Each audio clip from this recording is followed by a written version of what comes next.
बैठी इंतजार पे करदी, रामा भी वेखदी। ओ यारा नाल अयाशी करना है, कदी ओनू भी किते सैर ते लै जाया कर, कदी ओनू भी बेचारी नूं कोई जनाब लै जाया कर, कोई ओनू भी सैर करा दिया कर। ओहदा भी तेरे ते कोई हक है, वह भी बेचारी दे कोई जज्बात ने, वह भी ते दिल रखदी है। नबी पाक वेखो सफर अंदर अपनी बीवियां नूं नाल लैके जांदे ने। अल्लाह दे नबी सफर ते निकलण लगिया कुरान दादी फरमांदे, जिस बीवी दा नाम निकलदा ओनू सफर ते अपने नाल लैके जांदे। मां जी आयशा फरमांदी, मैं सफर अंदर नाल आ, सहाबा भी नाल ने। फरमांदे ने मैं दुबली पतली सा, जिस्म मेरा वजनी नहीं सी।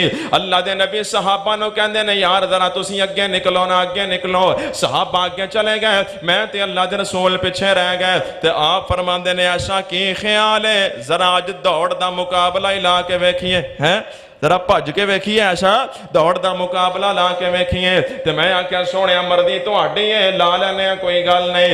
हजरत आयशा फरमांदियां ने, अल्लाह दे नबी सल्लल्लाहु